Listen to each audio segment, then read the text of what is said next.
You're listening to the Chapter a Day Bible Study. I'm John Stange, and today we're in Genesis 33. Jacob and Esau meet again. Genesis 33 is an interesting chapter that's had a long build. A background conflict with Esau has been lingering in Jacob's mind, and it's about to be brought into the forefront of his life. Jacob has spent 20 years dreading this moment with Esau. He remembers the deception. He remembers Esau's threat. He remembers the weight of the guilt that he carried into exile.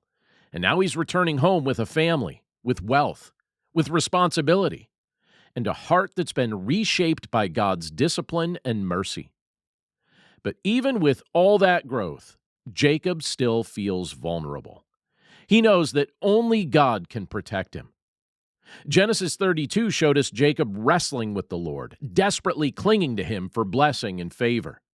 Genesis 33 shows us what happens right after that encounter, when Jacob walks into a situation he can't control and discovers that God has already been working ahead of him. This chapter opens with Jacob lifting up his eyes and seeing Esau coming with 400 men. Now that number must have rattled him. 400 men could mean trouble. But instead of running, Jacob steps toward Esau with humility and courage. He bows to the ground 7 times as he approaches. That's not weakness. That's repentance showing itself in body language. What happens next is a moment only God could have orchestrated. In verse 4 it says, "But Esau ran to meet him and embraced him and fell on his neck and kissed him, and they wept." Jacob expected a sword. He received a hug. Esau's heart had softened, and Jacob learned that God had been working in ways he didn't see. We all know what it's like to prepare for the worst. Our minds rehearse every possible threat. We play out conversations in our heads. We brace ourselves for battles that God never intends us to fight. Genesis 33 reminds us that God can change hearts and repair relationships and remove danger long before we arrive at it. Like Jacob, we walk forward with weakness, but God walks forward with power. And one of the most beautiful parts of this chapter is Jacob's attempt to give Esau a generous gift. He urges Esau to accept it, and his reasoning is deeply meaningful. Jacob says in verse 10, "For I have seen your face, which is like seeing the face of God, and you have accepted me." He's not saying Esau is divine. He's saying the unexpected grace that Esau shows him reminds him of how God has shown grace to him as well. Jacob had spent most of his life trying to secure blessings through schemes or control. Now he sees blessing as something received from God and shared with others. His posture has changed. His heart has softened, and that's what grace does. It frees you from striving. It opens your hands. It turns fear into generosity. Now, later in the chapter, Esau invites Jacob to journey with him, but Jacob gently declines. Jacob knows his flocks and children can't handle a fast pace. He knows he needs to follow the Lord's leading and not rush ahead. So he travels slowly, eventually arriving in Shechem, where he buys land and builds an altar. The altar is important. It's Jacob's way of saying, "I'm home, and I want my life here to be centered on the Lord." And he names the altar El Elohi Israel, which means God, the God of Israel. This is the first time Jacob boldly calls God his own. It's as if Jacob is saying, "I'm not only the descendant of Abraham and Isaac, I'm Israel now. My identity has changed because God has changed me." The reunion between Jacob and Esau gives us a small picture of the greater reconciliation God would accomplish in our lives through Jesus. The reunion we see in this passage is imperfect, and it's certainly human, but again, it points forward to something larger.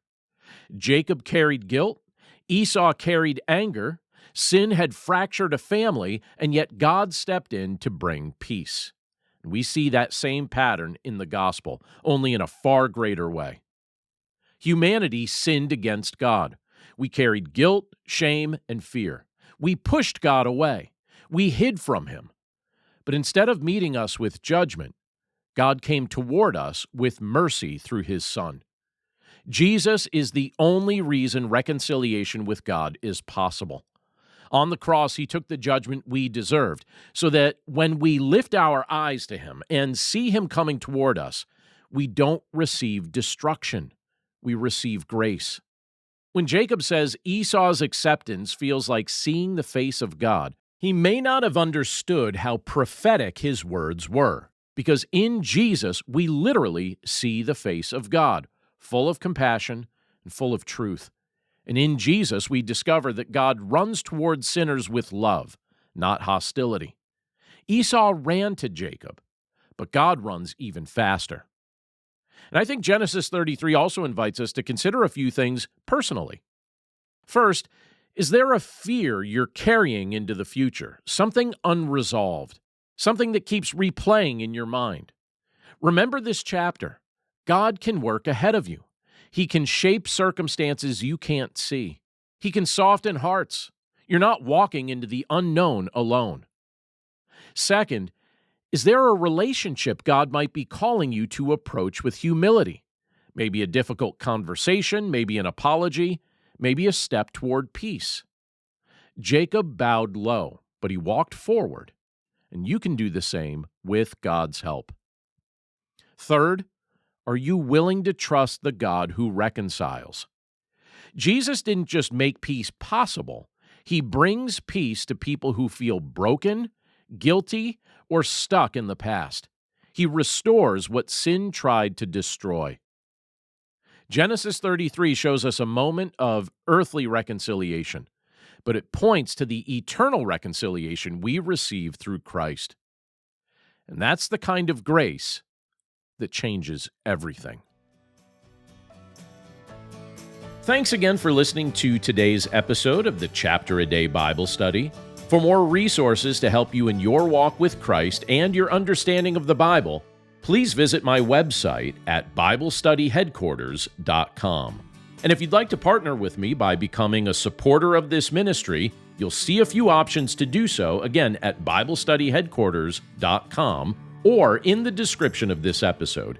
As always, thank you for your prayers, thank you for your support, and thank you for your willingness to share this content with others. Have a great day, and I'll see you again right here tomorrow.